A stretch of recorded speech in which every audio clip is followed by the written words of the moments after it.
Bom dia a todos. E, sem mais, queria convidar-vos a abrir as Bíblias, o Salmo 34.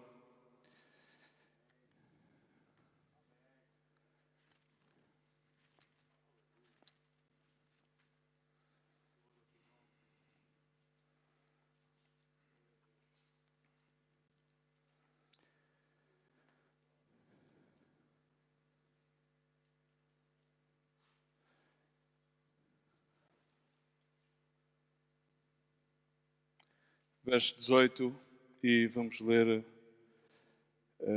até ao 22. Perto está o Senhor dos que têm o coração quebrantado e salva-os de espírito oprimido. Muitos são as aflições do justo, mas o Senhor de todas as livra. Preserva-lhe todos os ossos, nenhum deles sequer será quebrado. O infortúnio matará o impio e os que odeiam o justo serão condenados. O Senhor resgata a alma dos seus servos e dos que nele confiam, nenhum será condenado. Amém? Vamos orar? Senhor Pai, no nome de Jesus, queremos agradecer-te o privilégio, Senhor, de ter sido alcançados pela tua misericórdia. Senhor, tu não só nos chamaste, separaste-nos e vais escolhendo, Senhor, vais escolhendo conforme tu fazes a tua seleção. Escolhes-nos para ensinar-nos e para nos enviares. Enviar-nos só conforme tu fostes enviados a este mundo. Também nos envias, Senhor, a este mundo, Senhor. Envia-nos a este mundo, Senhor, como cordeiros no meio de lobos. Senhor, tu fostes o grão, Senhor, caiu à terra, morto, e por isso pôde dar fruto. Mas tanto nos custa, Senhor, poder entender um milagre, Senhor, que é morrer. A sabedoria do insucesso, a sabedoria do fruto, aquilo que é inconsequente ao homem, mas que é consequente para ti, Senhor. Por isso queremos pedir-te a tua graça e, sobretudo, graça para podermos estar diante da tua presença com o coração humilhado e quebrantado para que tu faças a obra.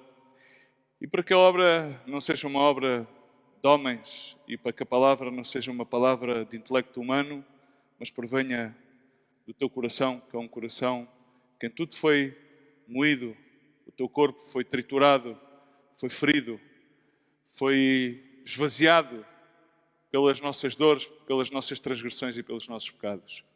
Porque tu nos poupaste, Senhor, da ira vindoura. Por meio da tua graça nos alcançastes e com a tua misericórdia nos brindas salvação e salvação eterna, Pai. No nome de Jesus, amém.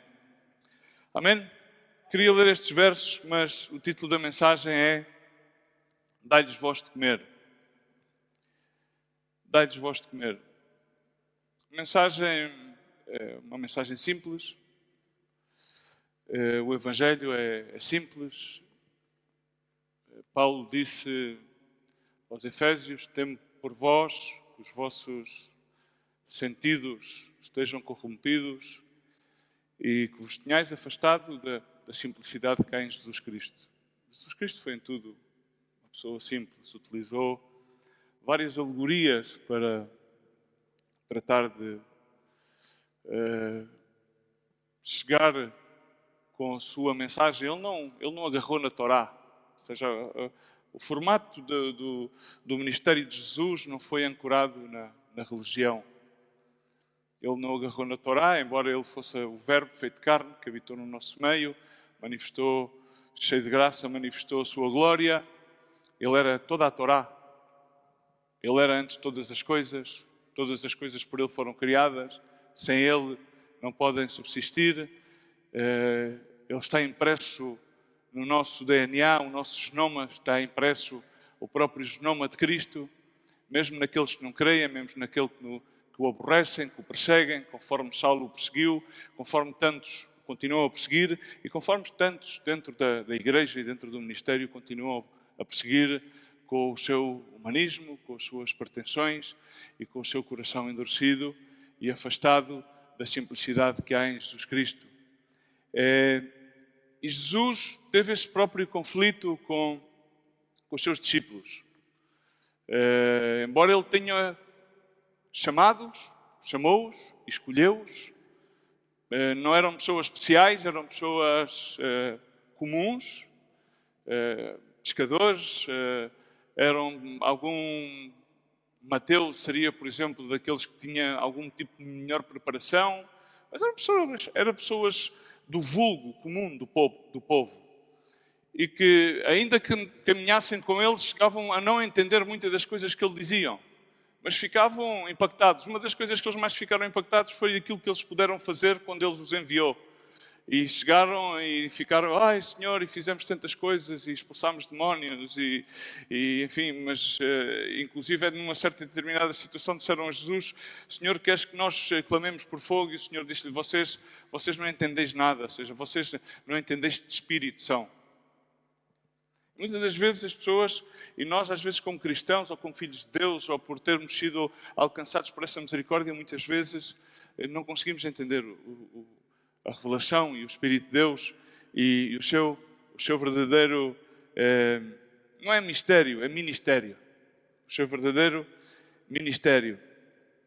E não conseguimos entender muitas das suas palavras, apesar que elas sejam simples, porque queremos sempre de alguma forma sacá-las do contexto pela qual e na qual ele as falou, e isso é perigoso. Uma das coisas que Paulo deixou como encarrega Timóteo é uma das coisas que sempre me ecoa muito, sempre, desde o princípio me ecoa muito, com muito temor, era que Paulo dizia, olha, tu tens que procurar ser um obreiro que seja um obreiro aprovado, não é? E como é que um obreiro é aprovado? Às vezes, de acordo com aquilo que nós estamos habituados no dia-a-dia, um obreiro é aprovado porque faz as coisas bem. Mas Paulo ali estabelece-lhe uns certos e determinados parâmetros do que é um obreiro aprovado. Um obreiro aprovado é uma pessoa que faz bom uso da palavra de verdade. Ou seja, a principal preocupação, Paulo estava a dizer a Timóteo, olha, noutra altura também disse, olha, não menosprezes a tua mocidade, porque ele tinha algum temor, não é? Via que Paulo estava na reta final e via que ia ficar ali com um legado complexo, uma igreja complexa, apesar que cheia do Espírito Santo, mas estava complexa, aquela primeira igreja que apesar que parecia que estava tudo em harmonia e unidade, havia dissensões, porque as próprias viúvas dos gregos e dos judeus já tinham dissensões, como hoje existem, porque umas queriam uma coisa e outras queriam mais que a outra, e os judeus achavam que tinham mais direito que os gregos, já havia aquelas confusões, porque foram milhares que foram cheios do Espírito Santo. E governar aquele povo era bastante complexo. Daí foram nomeados diáconos, varões cheios do Espírito Santo. E uma das coisas que ocorreu sempre ao contínuo dessa primeira igreja, essa primeira igreja que as pessoas refutam e nós todos refutamos como algo maravilhoso, é que tinha exatamente, e é muito engraçado, provavelmente, creio que às vezes, não sei, mas creio provavelmente os jovens que aqui estão, hoje seriam capazes, se eu os chamasse aqui, dar uma melhor exposição do que muitos que levam cá muitos anos, porque estão a trabalhar sobre esta matéria de uma igreja perfeita, feita de pessoas imperfeitas. É verdade ou não é? E vocês têm estado a trabalhar sobre esta matéria. E isto é aquilo que ninguém compreende, é que Deus só faz uma obra perfeita através de pessoas imperfeitas. E Deus escolheu um povo, porque era um povo que não tinha, diz a palavra de Deus, era um povo sem significado. Por isso é que Ele escolheu o povo de Israel. Não, porque havia outros povos para escolher, para que ele fosse o seu Deus, mas ele escolheu o povo de Israel, porque era um povo sem significado. E hoje a igreja quer ter um grande significado, mas o grande significado da igreja erradica-se simplesmente no simples facto de um nome, que é sobre todo o nome, que é Jesus Cristo. E nós às vezes não conseguimos entender que a única maneira que a nossa vida tenha algum significado é nisso. Não é tanto naquilo que fazemos passará. Este mundo passará, aquilo que construímos passará, as obras nas quais participamos, que são as boas obras nas quais Ele preparou para que nós andemos, virão outros e provavelmente vão destruí-las, ou até mesmo nós com os nossos próprios erros vamos destruí-las. Mas diz que essas obras são provadas, porque somos nós que estamos a ser provados. Mas eles serão salvos, diz a palavra em Paulo, quando Paulo está a ser comparado com Apolo e com Cefas. E todas estas verdades são aquelas verdades que vão alicerçando a nossa alma em Jesus Cristo. E isto foi sempre acontecendo ao nível. Aconteceu desde o tempo de que os seus discípulos o seguiam e viam coisas incríveis com aquela multidão. Jesus olhava para as multidões, e eu não vou estar aqui a cotar todos os versículos, porque eu acho que de alguma maneira todos vocês já têm alguma base bíblica para saberem aquilo que eu estou a falar e a que versos me estou a refutar, e que não estou a inventar nenhum versículo bíblico para ter que estar a cotá-los, mas continuamente Jesus falava com os seus discípulos no intuito muito simples de que eles aprendessem. Ou seja, uma vez só ele diz aprendei de mim porque eu sou manso e humilde. Estão cá? Quantas vezes é que Jesus Cristo afirmou isto? Uma referência temática, quantas vezes vais encontrar esta afirmação de Jesus? Uma única vez. Jesus não necessitou afirmar-se. Senão, ele disse várias vezes, eu sou o pão de vida, eu sou a água de vida, eu sou o verbo, eu sou. Mas ele disse, aprendei de mim porque eu sou manso e humilde de coração. Amém? Mas depois ele deu algumas responsabilidades. Uma delas que ele deu aos seus discípulos, porque eles estavam todos impactados. Muitas das vezes disse às multidões assim, olha, vocês seguem-me, não somente pelos sinais e pelos milagres, mas sim pelo aquilo que eu vos dou de comer. Estão cá? E muitas das vezes o salmista, refutando as palavras de David, diz, a minha alma te louva, e diz, não se esqueça jamais de nenhum dos teus benefícios. Amém? Estamos cá? Esses benefícios. Toda a gente conhece José, os seus irmãos intentaram o mal contra ele, pois José, vamos lá ver de uma perspectiva humana, José era um puto mimado, pá. Era ou não era? José era irritante, pá. O gajo era mimado, meu. Os irmãos estavam irritados. Eu sou filho único, então não tive irmãos, não é? Mas quem é que teve irmãos? Levanta a mão, eu não posso levantar. Ok? Pá, e a malta sabe que entre os irmãos há sempre... Os pais dizem, não, a gente ama todos. Nós temos 5 filhos. Uma filha e 4 filhos. Amamos todos igual. Mas eles nunca o veem assim, nem nunca o sentem assim, porque a demonstração de afetos nunca é igual para todas. Estamos cá? Os ingleses diriam que a equality is overrated. Está sobrevalorado. Ou seja, isso é... Se existem ainda marxistas, esqueçam-se, porque isso não é aplicável. É uma utopia. Como dizia... agora não me recordo o autor pontualmente, provavelmente o faria, é capaz de me ajudar, ou algum dos mais velhos. Todos somos iguais, mas há sempre uns mais iguais do que outros. Sempre foi assim. João teve problemas com Pedro e Pedro com João. Recordam-se? Os discípulos tiveram esse problema. Sempre existiu. Vai continuar a existir. Por tal coisa, não? O feminismo, a mulher quer ser igual ao homem. É impossível ser igual ao homem. E o homem é impossível ser igual à mulher. Estamos cá? É impossível. Há coisas que são impossíveis. Por isso é que Deus fez o homem de acordo à sua imagem e semelhança e fez uma ajuda idónea. Também igual à sua imagem e semelhança. Em plataforma de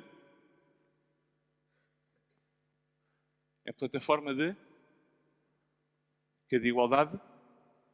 De equidade. Equidade é diferente de igualdade. Estamos cá? Ok. E este José, enfim, toda a gente sabe a história de José, mas eu vou ao final da história de José, porque o final da história de José é muito engraçado quando ele recebe os irmãos, e os irmãos ficaram, enfim.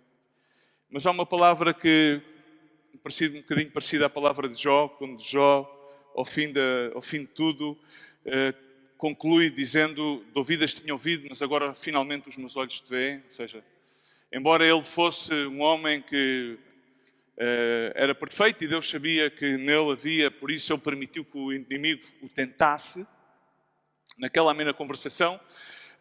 Desta mesma maneira também José, embora fosse um pirralho consentido, passou por várias provações, porque na realidade também ele era um escolhido e estava preparado, porque nós não podemos ser tentados mais do que possamos suportar, amém?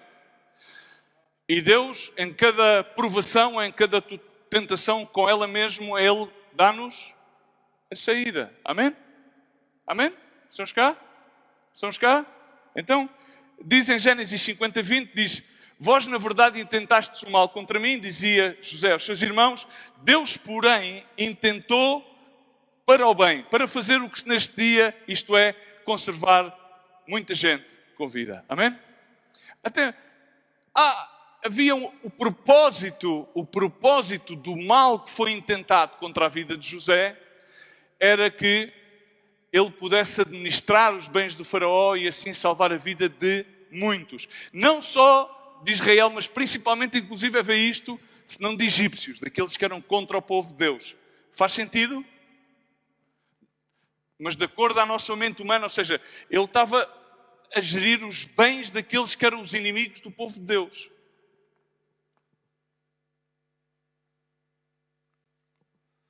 Mas também lhe deu graça para alcançar aqueles que eram os hebreus. Estamos cá? Ok, mas vamos então continuar, que é para não fazer disto. Ou seja, em Mateus 13, em Mateus 6, em Lucas 9 e em João 6, fala acerca da multiplicação dos pães e dos peixes. Daqueles 5.000, mas aqui em três cotações, nomeadamente em Mateus 13:16, em Marcos 6:37 e em Lucas 9:13, acontece que Jesus faz uma afirmação aos seus discípulos, ok? E é o título da pregação: dai-lhes voz de comer. Ou seja, os discípulos, biblicamente, quando Deus está a falar com os seus discípulos, Ele está a falar com a sua igreja, ok? Da mesma maneira, quando Ele faz equiparações, por exemplo, à vinha, faz ao povo de Israel. Nomeadamente, por exemplo, quando Ele fala da figueira, fala acerca da religião instaurada em Israel. Estão cá? Então, há todos estes paradoxos. Deus, através das palavras de Jesus, Ele está a utilizá-las para tipificar certos e determinados grupos de pessoas. Estamos cá ou não estamos? Então, o que é que acontece aqui é que Jesus, neste momento, ou seja, em seguida, aqui dá-se outra situação, é que ele depois a seguir entra numa barca e passa por uma tempestade, etc, etc. Toda a gente sabe isto, não sabe? Ou pensou que sabe, não é? Então, o que acontece aqui é que Jesus, neste momento, está a falar com os seus discípulos e está-lhes a dizer literalmente, que eles tinham uma obrigação, embora eles estivessem a tentar disseminar aquilo, a dizer, bom, Senhor, despede-os, numa das partes das apresentações dos Evangelhos, despede-os para que eles vão à sua casa. Não, mas isto para lhes dar de comer temos que comprar.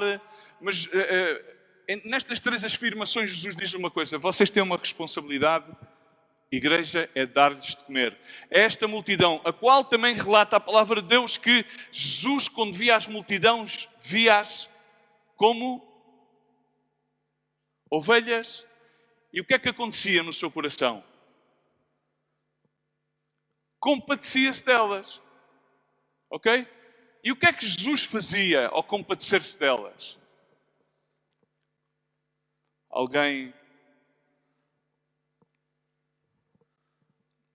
Algum de vocês, seja aqui não sei quantos pastores, o que é que Jesus fazia quando se compadecia delas?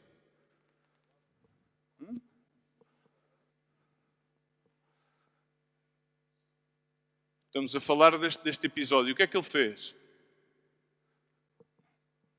Ele olhou para aqueles que seguiam e disse-lhe, olha, pessoal, vocês agora vamos dar de comer.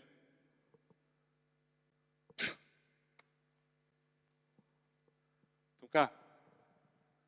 Jesus compadeceu-se, pregou-lhes a palavra. Eles estiveram ali horas a fio a ouvirem, mas não arrancavam. Mas porquê é que eles não arrancavam?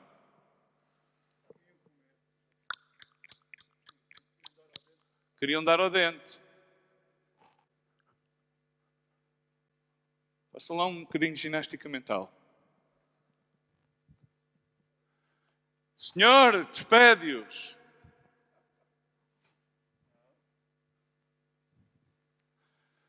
Senhor, então o que é que fazemos? Temos aqui o dinheiro não chega para comprar para esta gente toda, como é que é? Vocês vão e dão-lhe de comer. Agora acompanhem-me lá, estamos no século XXI, vamos fazer aqui o nosso raciocínio. É justo? Não é que não eram 5 mil porque não estavam a ser tomadas em conta as mulheres nem as crianças, porque, ou seja, não eram tomadas em conta naquela altura. Culturalmente, contavam só os homens. Então, pelas diferentes escolas de pensamentos teológicas, ronda à volta de 15 mil ou 17 mil pessoas, por aí. Mas bom, vamos pô-los pelos 15. Ele estava a fazer o quê? O que é que ele estava a fazer? Como é que tu analisas isto? Como é que tu pensas isto? Vamos pô-lo de outra maneira. Vamos pô-lo humanamente. Ok? Alguém me quer ajudar aqui a fazer um cenário? Um cenário nosso típico. Ajudas-me, Vítor? Mete lá aqui que ninguém dá cá. Bora lá. Aqui, pode ser aqui mesmo. Ou vou eu lá abaixo, não há problema. Vamos aqui. Eu estive aqui, larguei as minhas postas de pescada, aparentemente. Estive aqui 1 hora e tal, ou 2 ou 3 a pregar, mas eu não sou Jesus. Mas vamos fazer de conta que sou, não é? Mas agora imaginem que há 12 artistas destes aqui, só para não pôr aqui 12 pessoas. E vocês não têm cadeiras, não é? Estão sentados no chão, e isto aqui não é uma casa, estamos todos ali sentados na relva, ou nas pedras, ou não sei. E eu digo-te, olha, rapaziada, tu e mais 12, estes, vais-te a comer. Na nossa gíria dizia-se assim, olha, busca-te a vida. Não conhecem esse... Faz-te a vida. Como é que é? Havia que dar de comer à vaca, não é? Ao Pacheco, faz-te a vida. O Renato vai buscar alface. Como é que é? Pá, é justo ou é injusto? Ou seja, não... Eu sou o teu chefe, estás a ver? Como é que é? Eu chego aqui, pim, pam, pum, pum. Vamos lá falar honestamente. Como é que tu lês isto? Automaticamente, o que é que diz a tua cabeça? Não, tu dizes logo, este gajo é maluco. Se fosse ao contrário, dizia, este está maluco até agora. Este largou as postas de pescada e agora deixa-me aqui o barbicaz. Agora diz-me, agora faz-te a vida para lhe dar de comer. Não, ou seja, vamos lá ver isso. Pensamos todos assim. É verdade ou não é? Só para ilustrar, desculpa lá, Vitor, não. A ver se podemos começar a sincerar-nos assim mais, basicamente, ok? Basicamente, era isto que eles estavam a pensar todos, na realidade agora. Esteve aqui a pregar, agora está aqui esta malta toda e diz, dai-lhes vós de comer. Dai-lhes vós de comer. Ele estava, na realidade, a dar-lhes o privilégio de participar no seu ministério divino e particular e sobrenatural do Espírito Santo. Estamos cá? E Ele dá-nos esse privilégio. Mas nós entendemos isso como uma sobrecarga. É que agora mandam-me fazer isto, mas já viste, isto é injusto. Mas é que depois Ele usa certas e determinadas pessoas que nos põem em certas e determinadas circunstâncias. E que nós é que isto não dá, é que eu para fazer isto preciso não sei quantas ferramentas. Mas vamos lá ver uma coisa. Se a principal ferramenta que nós temos de ter na nossa vida, diz a palavra, é que ter caminhado com Jesus, e ao ter Jesus caminhado connosco e estar connosco, então diz a palavra de Deus que à partida devemos ter nós, então o selo do Espírito Santo. E se temos o Espírito Santo que nos revela a Cristo, então diz: filhinhos meus, já não vos é necessário que vos ensine nenhuma coisa, porque vós tendes a unção do Santo. Estamos cá? Agora, nós olhamos para os nossos recursos. E os nossos recursos não servem para nada, embora nós pensemos, muitas das vezes, conseguimos outorgar alguma coisa dos nossos recursos a Deus. E então vimos dar bons conselhos. Por isso é que o mundo está farto de bons conselhos e de boas intenções e o inferno está cheio. Significa que a presença de Deus e a palavra de Deus é tão tangente, tão veraz, que Ele tem misericórdia de quem Ele tem misericórdia, Ele transforma quem é que Ele quer transformar. O único ente que pode aqui alterar alguma coisa é aquele que é o receptor. A autoridade, o domínio, o poder, a glória e a unção nem tem sequer o emissor da palavra, senão que é a palavra que transforma, é o verbo feito carne, é Jesus. Estamos cá? Mas aqui a questão é que os seus discípulos estavam confusos como nós estamos confusos. Os seus discípulos estavam a pensar que eram eles que tinham que fazer as coisas. Então Jesus começou-lhes a mostrar: olha, primeiro, olha lá, isto na realidade não é acerca de vocês. Ou seja, a minha compaixão é tamanha para com estas pessoas que é assim: eu não preciso de vocês. E então, quando viram aquele rapaz, ainda João, e isto para não estarmos a demorarmos muito, viram que havia um rapaz que tinha ali um cestito, um rapaz, aquele que não era tomado em conta. Estamos cá. E muitas das vezes, sabes o que é que se passa muitas das vezes? Na vinha do Senhor, no olival do Senhor, é que há muitas árvores a fazerem sombra, que não têm absolutamente muito fruto. E depois há muito boa gente que as quer tratar. Mas é que a obra é do Espírito Santo. E então aconteceu como aconteceu quando Jesus passou pela figueira, estava e amaldiçoou-a. E depois ensinou aos seus discípulos acerca da sua autoridade. Ou como o outro senhor que tinha uma figueira no meio da vinha, que representava o povo de Israel, a vide, e a figueira representava a instituição religiosa, cheia de discursos, tinha um folheado incrível, mas passava-se os 3 dias e não ressuscitava. E o outro, a instituição, diz: Senhor, dá-me mais uma hipótese para ver se eu consigo fazer aqui alguma coisa, e vou cavar à volta dela e vou-lhe pôr estrume. Mas é que isto não se trata com palavras boas ou com... Não. Isto trata-se que a obra é do Espírito Santo de Deus. É que nós não nos convertemos a Cristo. Estamos cá. É que nós pensamos, nós, Ministério Remar, Igreja Evangélica, pensamos que nós somos capazes de converter as pessoas.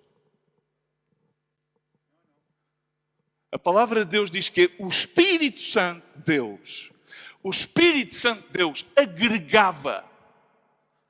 O Espírito Santo de Deus trazia convencimento. No Atos capítulo 2 e capítulo 3, Atos capítulo 10, vemos outra vez Pedro numa visão a trazer em Cesareia a salvação e a trazer o bautismo do Espírito Santo a Cornélio. E a justificar-se perante. E então os judeus, quando viram aquilo, entenderam, maravilhavam-se como é que os gentios eram cheios do Espírito Santo. Os judeus, a figueira, eles não conseguiam fazer nada. Mas eles tinham a Torá. A lei veio por Moisés. A graça veio por Cristo. A lei mata, o Espírito vivifica. Por muita letra que a gente ponha por dentro desta cabeça e deste coração, o Espírito, se não está presente, não há efeito. Não há efeito. Estamos cá? É o Espírito Santo quem faz a obra. Ou seja, evidentemente necessitamos, porque aquilo que nós fazemos é como fazia o povo de Israel. O povo de Israel, diz a palavra de Deus em Isaías 31, quando o profeta, o oráculo de Deus, traz palavra de Deus e diz: ai daqueles que buscam em Egito o seu conselho. E o que hoje em dia se traz muitas das vezes é o conselho que se vai buscar ao Egito. Por isso Paulo dizia, e Paulo era preparado, ou seja, eu não venho a vocês com nenhum tipo de vãs filosofias, sabedoria humana, senão que eu venho a vocês com demonstração de poder e espírito. Porque o reino de Deus não consiste em comer e beber, senão em gozo e poder do Espírito Santo. Gozo, alegria, que é a alegria da salvação. Por isso David dizia, restitui-me a alegria da tua salvação. Que é a principal coisa.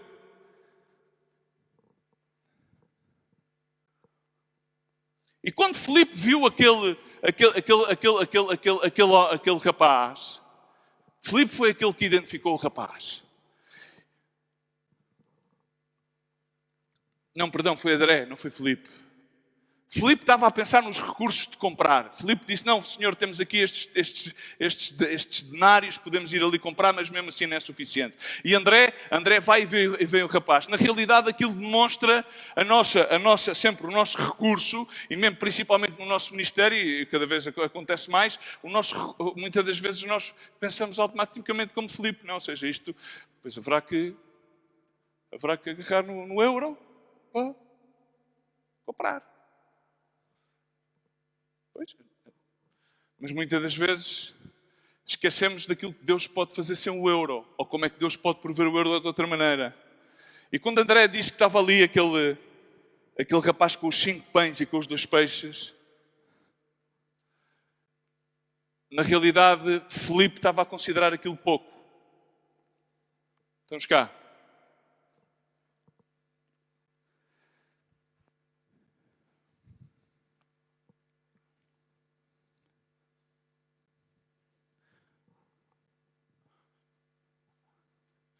Há muitas pessoas que nem o pouco que têm estão dispostos a dar. Por isso jamais conseguem frutificar. Porque aquele que retém vai a menos. Este dia estava a ter uma conversa com os meus filhos e dizia-lhe acerca do ministério, porque chegámos a certas e determinadas coisas, pois o parâmetro da generosidade que é a coisa principal. Do dízimo, das pessoas, até que tenhamos mesmo por chegar a pontos de sequia. Mas te pedem aquilo que tiveres de melhor, dá. E dizia não, e às vezes eu tenho conflitos, não só com as pessoas que estão à minha volta, e às vezes inclusive na família, e dizem, não, mas porquê é que dás? E porquê é que não pensas não sei o quê? Porque depois faz falta para aqui, faz falta para ali. Quando dás, primeiro que as coisas não são tuas, a seguir tens que dar. Como não são tuas, aquele que graça recebe, graça dá. E quando mesmo são aqueles discípulos que às vezes não estão ainda no patamar de discípulo, mas pelo ciclo que é tão rápido, mas mesmo assim tu dás, reconheces que a obra não é tua, porque a obra é de Deus, então Deus tem que fazer-se cargo da sua obra. Estamos cá. Não, mas é que havia que discipulá-lo mais e tratá-lo mais tempo, como era no nosso tempo, como era do nosso tempo. Deus é soberano, a obra é de Deus. Deus levantou alguém ao qual deu a graça para governar essa obra. E Deus disse a essa pessoa que tem que ser desta maneira. E se tem que ser dessa maneira será. E então, Deus faz cargo da obra. Porque a obra é de Deus. Filipe estava a considerar que era muito pouco. Mas aquele jovem o pouco tinha quando Jesus disse, ok, isso é pouco, vocês consideram pouco, mas o pouco desse jovem é muito nas minhas mãos. E trouxe-o e disse que no momento em que começou, orou e começou então a quebrar os pedaços de pão, os pedaços de pão começaram a multiplicar-se.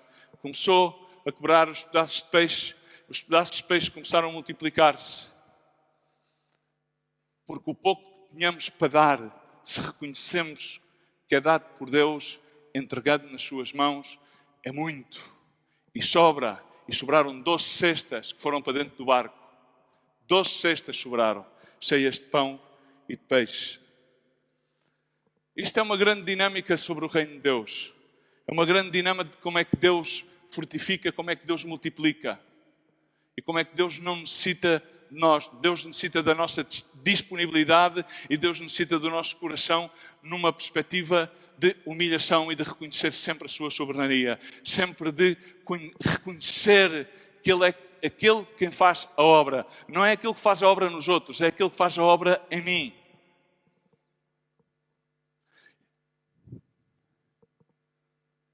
Mas o rapaz, provavelmente, eu imagino aquele rapaz ali no meio, quando o chamam, uma data de pessoas. Jesus, os discípulos, ele devia se sentir... Chamaram-no à frente, anda cá. O que é que tens aí? E ele, eu imagino, põe-me no lugar dele, ou seja, ele não estava habituado a ser tomado em conta. David também não era tomado em conta. E ele governou como rei sobre Israel. Sim, cometeu os seus erros. Da mesma maneira que foi e produziu sempre frutos dignos de arrependimento.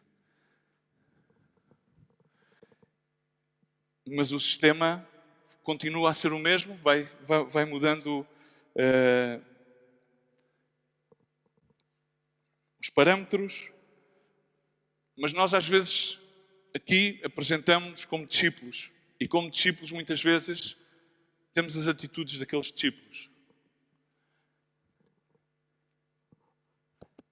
Queremos dizer-lhe, olha, Senhor, despede, o Senhor já está bem, ou seja, Senhor, isto já tem um limite. Se calhar aquilo é demasiado pouco, se calhar... E temos esse tipo de paradigmas. E então impedimos muitas das vezes que possamos ver Deus a operar.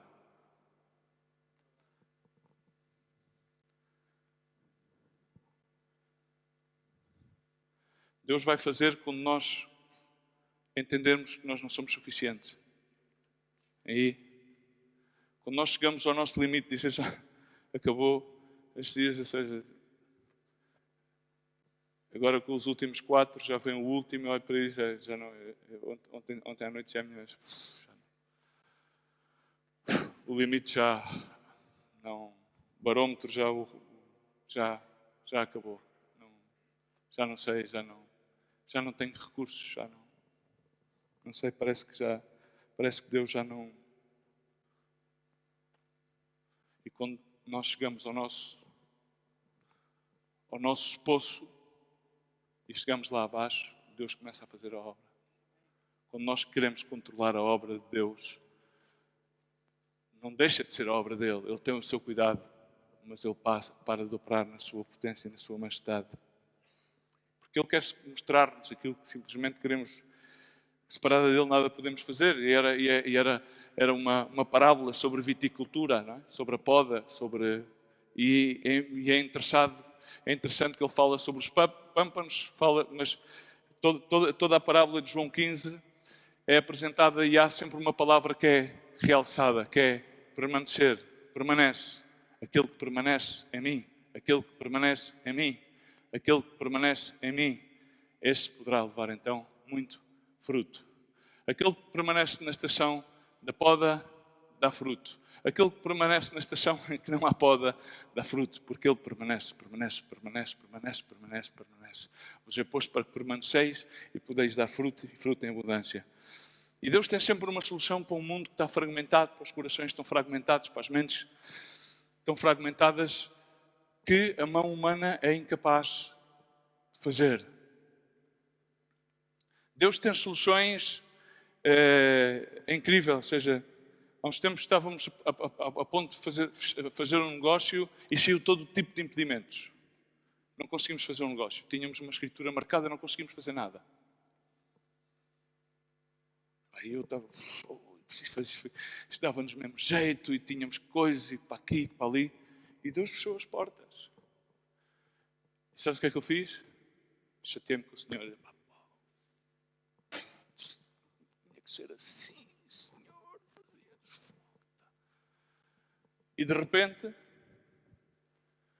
com o empenho e com o esforço de pessoas que se dedicaram a fazer certas e determinadas coisas para desbloquear esses impedimentos, de repente Deus mandou uma pessoa para ver certo e determinado item que era o que estava para vender e ele realizou o negócio com uma visita com um lucro que nós não iríamos ter no primeiro negócio. Deus tem uma forma de fazer as coisas que nós não conseguimos entender. No primeiro negócio era basicamente para recuperar. E ele disse, não. Há aqui impedimentos. Quem é que os levantou? Deus levantou os impedimentos. Então, Deus muitas vezes faz-te sentir-te quase inepto e faz-te ter quase a necessidade de querer perder, mas só simplesmente para te livrar daquele problema. Mas depois ele a seguir disse, não te vais livrar ainda do problema. Vais ter que levar mais o problema, mas ele é que o resolveu.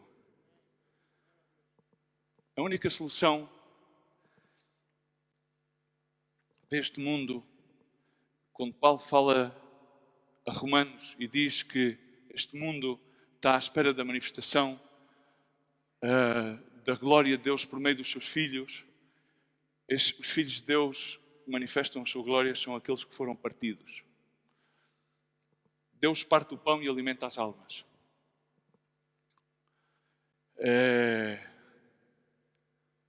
Às vezes nós entendemos que os quebrantos são uma provação de uma doença, também pode ser, ou às vezes são certas e determinadas coisas, mas dentro do nosso meio, permitam-me ser arrojado, ou seja, quase todos nós que passamos por vidas desordenadas, grande parte daquilo que temos é a colheita daquilo que semeámos desordenadamente. Não faz parte do quebranto. Semeámos desordenadamente. Uma pessoa passou a vida inteira a alcoolizar-se, a consumir heroína, cocaína, e tem hepatite, tem isto, tem o outro. Isto não é um quebranto de parte de Deus. Isto é uma consequência do pecado. Acabou. Ponto. Agora, a misericórdia e a graça de Deus é que, apesar de todas estas coisas, no desígnio que já deveríamos estar mortos, Ele permite que nós estejamos vivos para a sua honra e para a sua glória. E continua a dar-nos uma e outra oportunidade. Estamos cá? Estamos cá. Outra coisa é que uma pessoa, por exemplo, não tenha nada e seja uma pessoa super sã, uma pessoa que tenha tido uma vida sã, que se tenha cuidado e subitamente venha uma enfermidade. Essa enfermidade, alguns, os religiosos, isso é um castigo de Deus.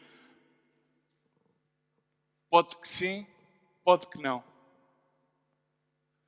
Pode que sim, pode que não. Mas a solução para este mundo são filhos de Deus que estão quebrantados. Estamos cá? Por isso o coração quebrantado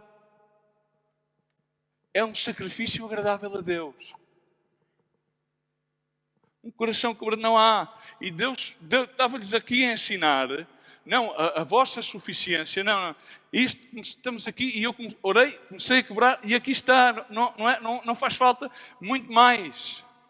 E então, aquilo foi algo impactante, foi uma maior lição para os discípulos do que provavelmente para aquelas pessoas. Aprenderam naquele momento mais os seus discípulos que caminhavam com ele dia e noite do que aquelas pessoas que simplesmente já estavam à espera do pão, porque eles seguiam-no, porque eles queriam comer. Não queriam só ouvir a palavra de Deus, mas porque eles queriam comer. As pessoas vão às carrinhas de arramar, quando nós vamos aí fazer os anjos da noite, porque elas querem comer, não é porque elas querem receber uma mensagem de esperança. Estão cá? Já está. Grande parte de nós viemos a arremar, não era porque queríamos ler a Bíblia. E grande parte das pessoas que estão cá, que vêm à primeira fase, vêm porque vêm a esconder-se dos problemas e vêm passar um tempo como eu também vim só para querer passar um tempo. Até que Jesus me alcançou. Eu não vim para cá trazer nada novo. Eu não escolhi ao Senhor, Ele é que me escolheu a mim. Eu não amei ao Senhor, Ele é que me amou a mim primeiro. E depois de eu ter entendido a profundidade do seu amor, então eu decidi amá-lo. E ainda assim eu sou muitas vezes infiel, porque ponho numa prateleira e volto-me autossuficiente. Então estes paradigmas todos existem sempre na nossa vida. E isto é aquilo que nós vemos na lição de Jesus. Agora, aqui há uma coisa, ou seja, nós é que temos que dar de comer. Estamos cá? Não fujamos a isso. Não fujamos à responsabilidade de quando Deus nos chama, quando Deus nos ama, quando Deus nos salva, quando Deus nos separa para o ministério. Deus chama, escolhe, ensina e envia. Estamos cá? E quando envia diz, olha, vai dar de comer. Mas não é para que andemos a vida inteira como um bebê de leite. Olha, ó Senhor, dá aí um ucal achocolatado. Devendo depois vós já ser mestres, ainda andais nos rudimentos. Onde é que vamos? É que já temos que estar a dar de comer. É que não cresce, é que não faz, é que não acontece. Porquê? É que o mundo, é que não sei o quê. Sim, mas o mundo vai continuar a ser o mundo. Senhor, isto é um escândalo. Já vistes, partiu o frasco de alabastro. Já vistes o que se podia fazer com este dinheiro. O que é que tu dizes? Mas ela escolheu a opção certa, pá. Mas tu não entendes que os pobres vão sempre estar entre vós? Não entendes? Oportunidade para fazer o bem vem, oportunidade e ocasião vem a todos. Mas não é daquele que corre aquele que agarre, não é daquele que corre mais que a agarre. É disponibilidade de coração. Quando é que vamos entender a dinâmica do reino de Deus? Porque ele predicou-lhes acerca do reino de Deus. E ele estava-lhes a predicar acerca do reino de Deus. É incrível.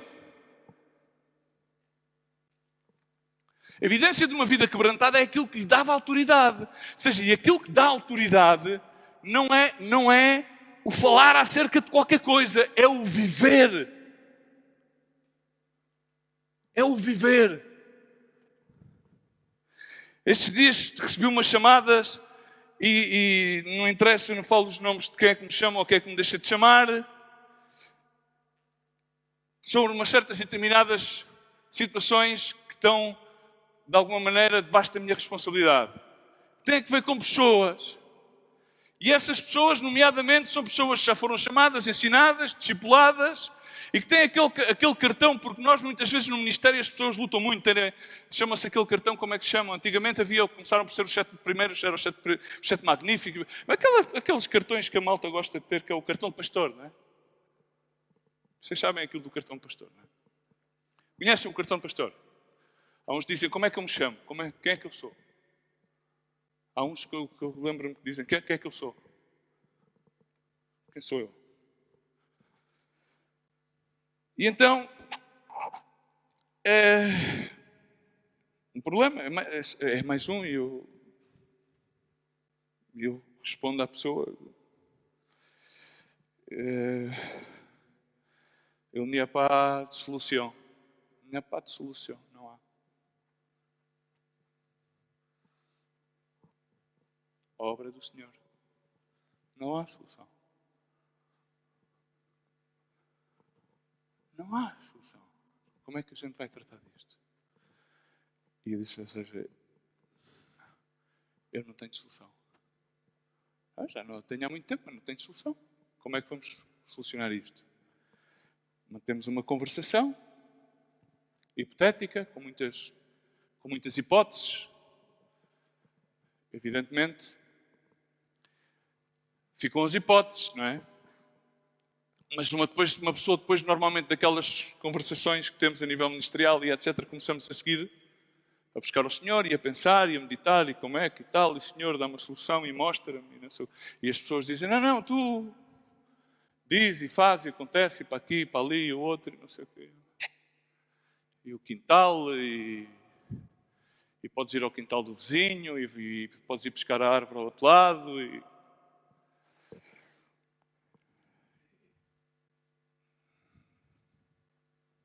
Então comecei-me a lembrar desta parábola. E comecei a lembrar-me deste título. Que é engraçado que houve um ano, já não me recordo qual foi o ano, porque a minha cabeça está um bocado... E eu tenho que terminar isto rapidamente. Que como em todo o nosso ministério, o título dos congressos era sempre igual. E nós, na América Central, decidimos naquele ano, a pessoa que lá estava a governar-nos, e disse, não, Este ano, o nosso título vai ser Dai-lhes vós de comer. Então, o Congresso da América Central foi diferente de todos os outros congressos a nível de título, porque não era o título típico de todos os congressos da Remar Internacional. Era Dai-lhes vós de comer. E eu lembrei-me desta passagem, do Dai-lhes vós de comer. Pois é, eu faço parte do vós. Comecei a pensar, não é? E o que acontece é que muitas pessoas esquecem-se que fazem parte de vós. E que já têm que deixar só de comer e têm que dar de comer. A questão é que para dar de comer, tens de ter comido. E a malta está habituada só a comer fast food e fazer a digestão rápida. Então há que dar de comer. E há que abraçar a responsabilidade de dar de comer, que era aquilo que os discípulos não queriam fazer, que é aquilo que muitas das vezes nós não queremos fazer e temos aquela atitude de chutar a responsabilidade. Mas se nós reconhecemos que não temos os recursos, mas temos o Senhor dos recursos, ok? E abraçamos a responsabilidade que Ele nos dá e entendemos o privilégio que é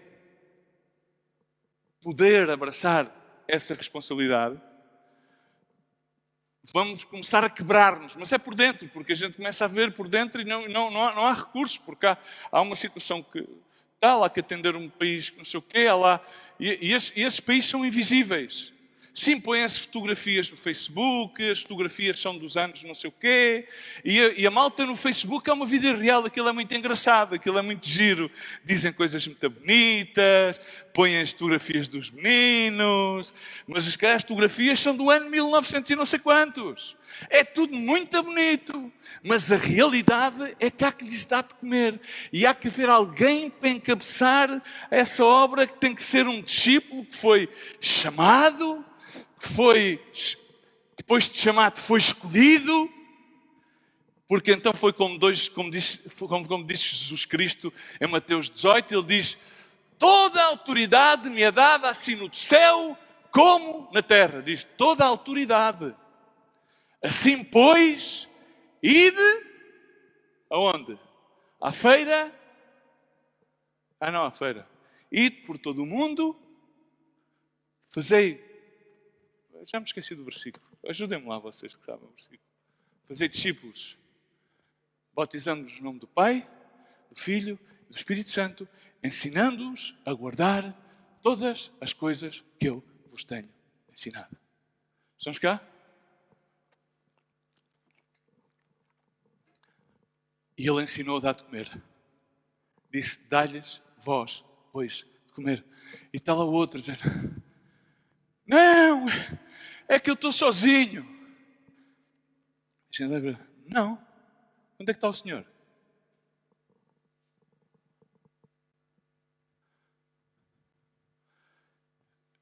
Quantos é que cá estão? Eu tive 10 anos num sítio onde ninguém praticamente me visitava, se não só uma pessoa. Nunca estive sozinho. Nunca estive sozinho. Não gosto de andar sozinho, mesmo quando vou a algum ciclo, trato de ir sempre acompanhado. Método bíblico. Mas mesmo quando estou sozinho, sei que não estou sozinho. Estamos cá? Esse era outro tema muito, muito interessante. Nós, no nosso ministério, chegámos a um ponto que necessitamos ter uma compensação social. Tornámos-nos cristãos sociais. Queremos socializar. Então, ao queremos socializar, não entendemos que onde quer que estejamos, não estamos sós, porque Jesus Cristo está connosco. Por isso ele disse, tendo ânimo, porque eu venci ao mundo. Por isso ele disse aos seus discípulos, envio-vos como cordeiros no meio de lobos, mas eu estou convosco até o final dos tempos. Mas há muita gente que pensa que está só. Que engraçado. Sem saber que nunca estão sós. Porque, enfim. Mas quando nós nos deparamos com os nossos próprios insucessos, Jacó foi um caso, o Jacó, por isso é que é Deus de Abraão, Deus de Isaac e Deus de Israel. Quase sempre é Deus de Jacó. Mas deveria ser de Israel, não é? O príncipe, mas é de Jacó. Jacó, a fugir de Esaú, teve o seu primeiro encontro com Deus em Betel, quando ia caminho a Berseba, e diz que aí ele recostou a sua cabeça sobre uma pedra. E diz que aí no meio de nada, num lugar, no meio de qualquer coisa, diz que ele chegou a um lugar. Tu tens que chegar a um lugar. A um lugar. E o primeiro lugar onde tens de fazer sempre é deitar a tua cabeça sobre uma pedra. Diz que o Filho do Homem não tem sequer onde recostar a sua cabeça. Mas nós estamos sempre procurando onde recostar-nos. E ele não tem sequer onde recostar a sua cabeça.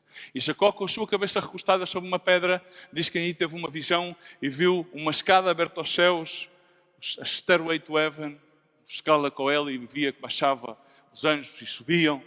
E a voz do Senhor então deu-lhe a mesma promessa que era para Abraão, que era para Isaac, que era para ele. E ele disse que grande temor lhe deu. E começou a negociar com o Senhor. Ali, e assim muitas vezes fazemos nós, queremos negociar com Deus. Bom, Senhor, se tu me fazes isto, eu faço, eu vou até ali contigo. E assim começou Jacó. 21 anos depois, porque aí nessa mesma promessa no capítulo 21, ele disse, trarei-te de novo a este lugar. 21 anos depois. 21 anos depois, vemos que em Gênesis, não 28, senão em 35, vemos que vamos encontrar Jacó em Betel, mas aí o Senhor leva-o já, capítulo 35, verso 1, para edificar um altar. E dar-lhe de comer é nada mais, aos demais é nada mais, nada menos do que nós somos aquilo que a palavra de Deus chama, somos um altar do Espírito Santo. E quando nós edificamos esse altar do Espírito Santo, não é fazer um paripé no culto, ou ter um título, ou presumir de boas palavras, ou presumir de conselhos, não. Não é. É ter a autoridade de ter experimentado o caminhar recostado sobre uma pedra, caminhando sobre as pedras, limpando os caminhos, que é para posteriormente poder chegar ao lugar de Betel, que é a casa de Deus, para poder então edificar esse lugar. Naquele então, refutando-nos a mesma escritura dos pães e dos peixes, é incrível como todos comeram e se saciaram. Todos comeram e se saciaram. Todos comeram e se saciaram. Ficaram... Mas depois perseguiram Jesus. Quando Jesus disse para eles entrarem na barca, entraram, mas eles não notaram, depois de ter passado a tempestade, que tinham ali as 12 cestas. Significa que os seus próprios discípulos, depois por terem passado por aquele episódio, quando Jesus lhes aparece, e eles dizem, não se lhe dá que nós afoguemos, não repararam que dentro daquela própria barca, ia-lhes a sobreabundância que Deus tinha provisto. Assim também nos acontece connosco. Esquecemos-nos daquilo que Deus, esquecemos da generosidade de Deus, esquecemos de ter um coração agradecido para Deus. E um coração agradecido a Deus é a chave para o armazém da sua provisão. É a chave para o armazém da sua provisão. Aquelas pessoas, é que as circunstâncias, as dificuldades... Não. No meio das circunstâncias, no meio das dificuldades, vemos no caso de José, em como Deus preparou para as circunstâncias e as dificuldades, e ele foi a chave para poder prover para todos. Estamos cá? Ele podia também ter ficado amedrontado. Depois de tudo aquilo que ele passou, ele podia ter ficado em lamúria. Não? Pô, tudo aquilo que eu passei com a mulher do Potifar, com o preso, os meus irmãos, e agora com o faraó. Eu vou acomodar-me aqui no cantinho, ao lado do faraó, e não me quero meter em mais broncas. Mas ele sabia que tinha que dar de comer.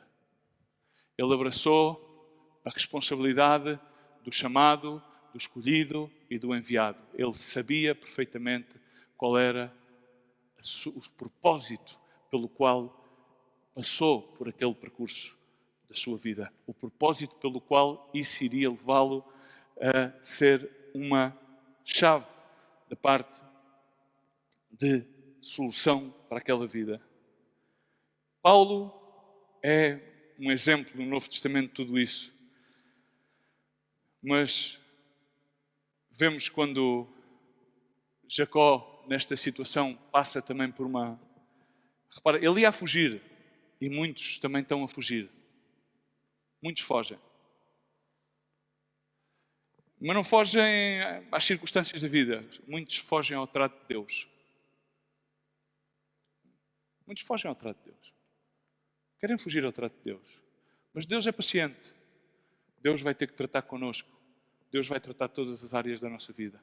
Porque aquele que começou a boa obra, podem subir que vou terminar já, aquele que começou a boa obra em nós, Ele levará a cabo essa obra até ao fim, até aquele dia em que estaremos face a face com Ele.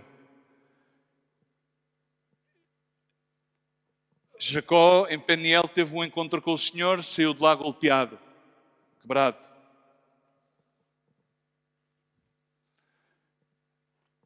Aquilo para ele, de acordo aos parâmetros humanos, foi um insucesso. Mas foi o grande sucesso. A crucifixão de Cristo, de acordo aos parâmetros da religião instaurada da Torá, veio-se a confirmar que aquele não era, este não era. Veio-se cumprir. Isto, já está. Mas o insucesso daquela aparente missão foi o sucesso da salvação para todo o mundo. Quando nós chegamos ao lugar do nosso insucesso, e às vezes não é as coisas externas, quando chegamos ao lugar do nosso insucesso dentro da nossa alma, dentro da nossa mente, quando realizamos isso, quando realizamos que na realidade não há mais, somente Ele é aquele que pode fazer. Quando já não usamos o púlpito para justificar-nos ou para propagar a nossa imagem ou para criar a nossa imagem e entendemos que o púlpito é o único sítio onde nós podemos atrair a imagem de Jesus Cristo, então começamos a entender, o Evangelho trata-se acerca de uma única coisa. Enaltecer, glorificar e apontar as pessoas para Jesus, não é para mim. Nem para o ministério. Porque tudo isso é um veículo para uma coisa. Jesus. Jesus, o único nome. Está aqui escrito em letras grandes. Não é por acaso. Tem que ser em letras grandes para que as pessoas vejam as letras grandes. É Jesus. Não é acerca da Remar, não é acerca do pastor Miguel Dias, não é acerca daqueles que foram os precursores. Foram homens usados e são homens usados por Deus. São homens de Deus a unção. Não é acerca daquele que prega, é acerca de Jesus. E Jesus deu responsabilidades aos seus discípulos. Foi dar de comer, sim. Mas há uma obra que é uma obra sobrenatural que nenhum de nós vamos fazer. Nem tentemos fazer. Porque quando nós tentamos fazer, impedimos que seja o Espírito Santo a fazer. Por isso há muitos convencidos, há muitos entretidos. E às vezes esses convencidos e esses entretidos, esses avenediços da fé, não se chegam a converter porque nós tomamos o lugar de Deus e queremos tomar o lugar do Espírito Santo. Mas é o Espírito Santo o único que traz o convencimento. Foi o Espírito Santo que levou a identificar aquele jovem. Foi o poder do Espírito Santo que utilizou a capacidade e a potência de Deus para multiplicar aqueles pães e aqueles peixes. Foi o Espírito Santo que levou e guiou Jacó a Betel, àquela pedra. Apesar que ele tentasse fugir, foi até ali. Naquele caminho a Berseba parou exatamente naquele lugar. Foi o Espírito Santo que levou até Peniel. Foi o Espírito Santo que permitiu que ele lutasse com Deus, com o anjo do Senhor, até a alvorada e saísse dali com a anca fora do lugar. Já não era o mesmo. Já não era o mesmo Jacó. Era agora Israel. Era o príncipe. E continuou em fuga. Foi sempre o Espírito Santo. Porque o Espírito pairava sobre as águas. E sem o Espírito Santo, a obra não é feita. O insucesso de muitos ao longo da sua vida é porque trataram de fazer a obra de Deus sem serem guiados pelo Espírito Santo.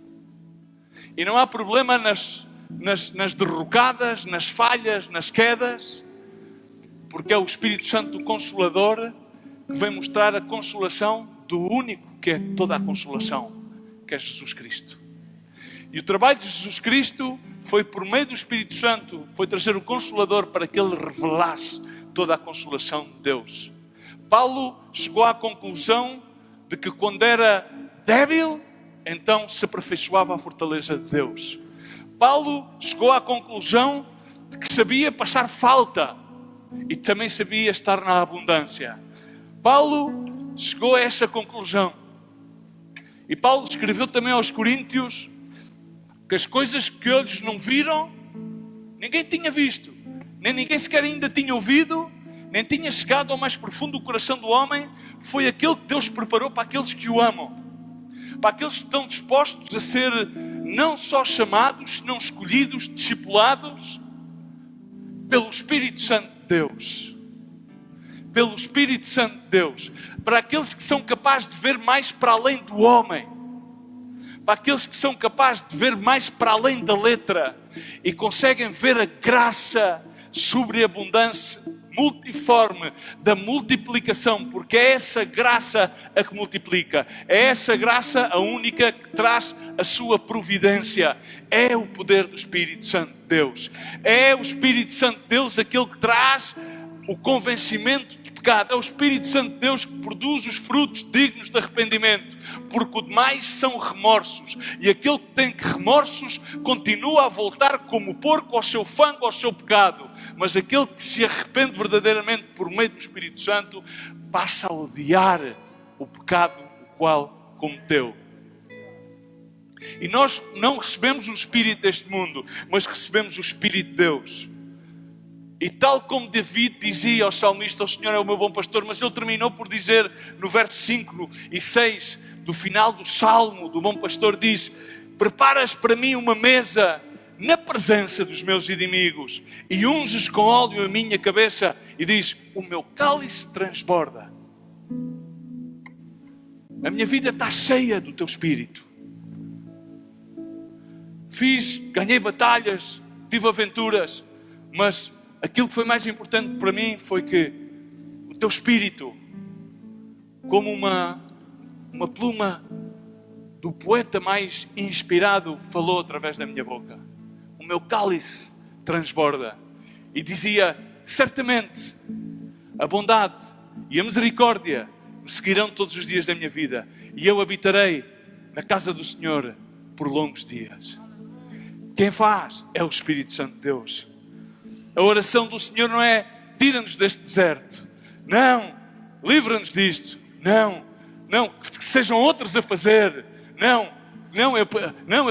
Eu estou só, preciso de mais. Não, essa não é a oração.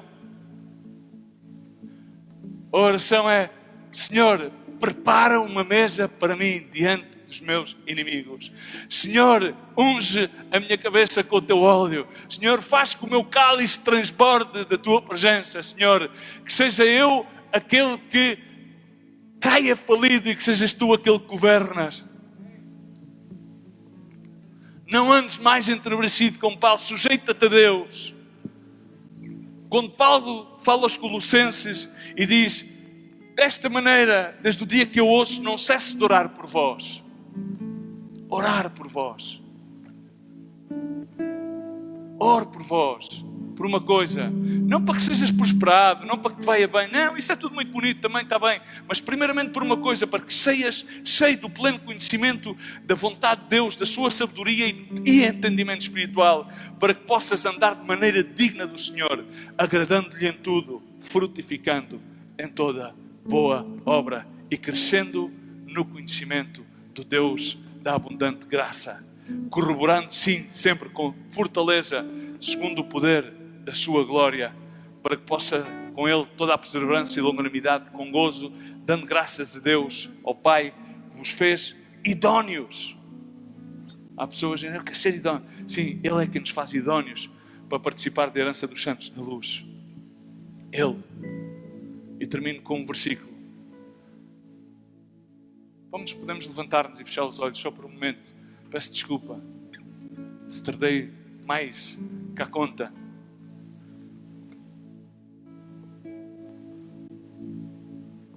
Fecha os teus olhos.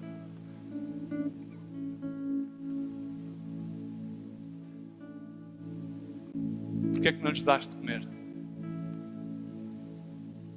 Para lhes dar de comer é algo simples. Porque nós não temos para lhes dar de comer. Chega-te depois com um coração verdadeiro. Chega-te.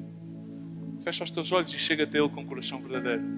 E só há uma inteira certeza quando tu chegas a Deus com um coração verdadeiro. Uma certeza que provém da fé. É com um coração purificado da má consciência e tendo o corpo lavado com água limpa. Deus vai usar-te. Não por aquilo que tu podes fazer. Não por aquilo que tu és. Mas por aquilo que Ele é em ti. Só tens que permitir. Para isso, provavelmente, vais ter que falir. Para que Ele te reestruture. Filho meu, dá-me o teu coração. E deleite-se assim os teus olhos nos meus caminhos. Fecha os teus olhos. E aí mesmo tu com o Senhor. Enquanto adoramos, vamos orar. E tu mesmo com o Senhor. Ele continua à espera. Ele é um Deus paciente.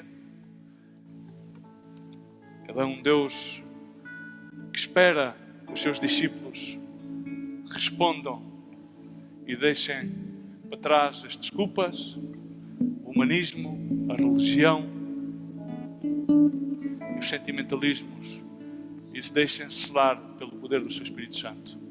Aí mesmo onde estás, vamos adorar a Deus e vamos permitir-lhe um momento. Tu mesmo, não é comigo, é com o Senhor. Ele mesmo, o teu negócio não é comigo, o teu negócio é com o Senhor. O teu negócio é com o Senhor. Fecha os teus olhos.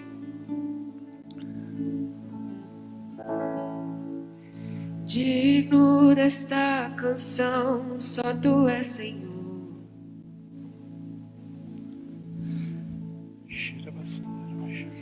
Digno do meu louvor, só Tu és Senhor.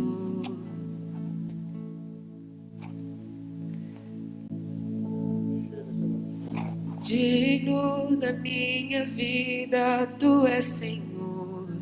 Oh, eu sou Teu.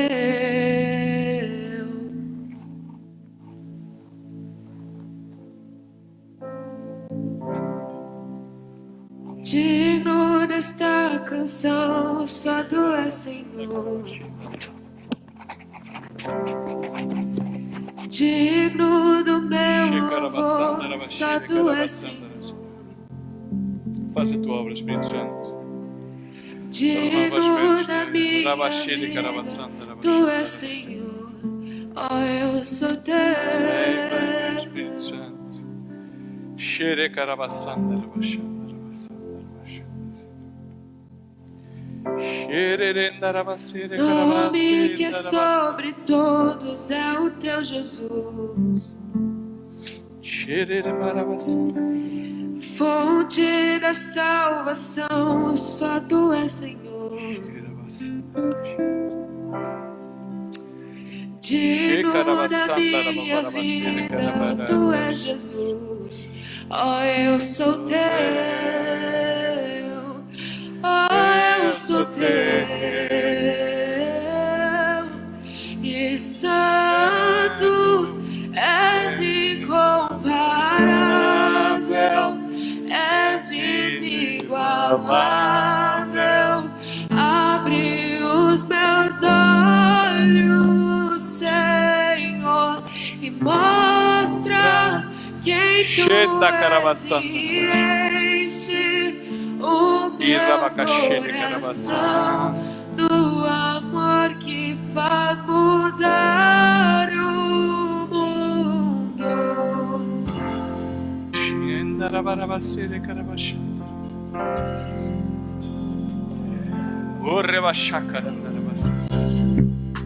Digno nesta canção, só Tu és Senhor. E digno do meu louvor, só Tu és Senhor. E digno da minha Oh, eu sou teu. Sou teu, Senhor Jesus. Faz a tua obra, Espírito Santo. Nome que é sobre todos é o teu Jesus. Fonte da salvação, só tu és Jesus. E digno na minha vida, tu és Jesus. Oh, eu sou teu.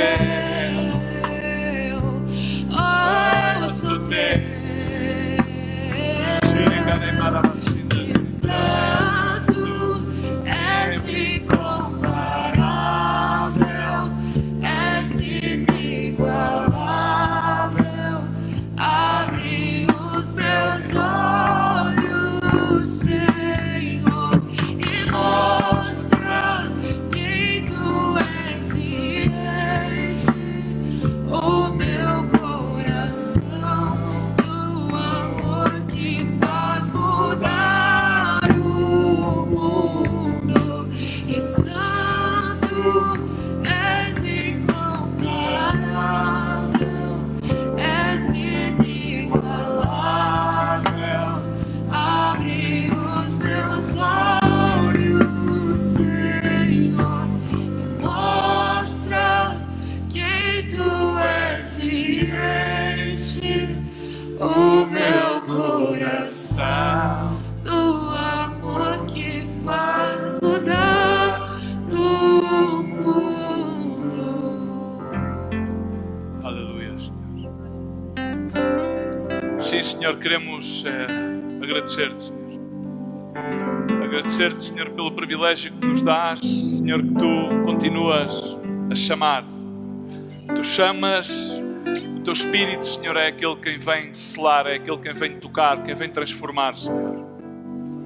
Sim, Senhor, repreendemos todo aquilo que não provém de ti, Senhor, tudo aquilo que é obra humana, obra de Satanás, cai por terra no nome de Jesus Cristo, Senhor. Senhor, conhecemos o teu poderio, a tua majestade, a tua autoridade, Pai, no nome de Jesus. Senhor, e tu tiveste e tens misericórdia eterna, Senhor. Por isso clamamos, Senhor, ser propício com as nossas vidas, Senhor. Continua, Senhor, a fazer a obra em cada um de nós, Senhor. Senhor, salva, restaura, sana, Senhor. Compraste, Senhor, a fazer somente aquilo que tu podes fazer, somente aquilo que o teu Espírito Santo faz, Senhor. Liberta aquele que está cativo, Senhor. Aquela mente, Senhor, que está cativa com pensamentos fétidos, Senhor. Aquela mente, Senhor, que está poluída, Senhor, com negatividade, Senhor, com pessimismo, Senhor. Liberta no nome de Jesus Cristo, Senhor. Profetizamos vida, Pai, no nome de Jesus Cristo, Senhor. Pai, no nome de Jesus Cristo, dá alento àquele que está a passar por enfermidades, Senhor, por provas, Senhor, por tentações. Dá as saídas, Pai, no nome de Jesus Cristo. Espírito Santo de Deus, sabemos que é tu aquele quem faz a obra, Senhor. Clamamos a ti, Espírito Santo de Deus, tem misericórdia das vidas, Senhor. Continua a combater-te, Senhor. Continua, Senhor, tu a multiplicar, Senhor, de uma forma miraculosa, Senhor. E abre-nos olhos, Senhor, que possamos levantar os nossos olhos ao céu e saber que é de ti, Senhor, que foi o nosso socorro e o nosso auxílio. Vem de ti, procede de ti, podemos em ti confiar, em ti estar descansados, Senhor. A obra é tua, Senhor, este ministério é teu, Pai, no nome de Jesus Cristo, Senhor. Sela os jovens, sela as famílias, Pai, no nome de Jesus Cristo. E repreendemos a Satanás no nome de Jesus Cristo, Senhor. Repreendemos todo o vento de doutrina falso no nome de Jesus Cristo, Senhor. E vem tu, Senhor, com um vento fresco, Senhor. Vem tu, Senhor, a trazer a voz dos teus profetas, Senhor. Vem tu, Senhor, para que possamos caminhar, Senhor, pelas sendas que tu já preparaste, Senhor. Porque tu és o mesmo ontem, hoje e pelos séculos. O teu Espírito está no nosso meio, Senhor. Tu nos agracias, tu nos coroas, Senhor, com benignidade, Senhor, com compaixão. E por largos dias, Senhor, oraremos, Senhor.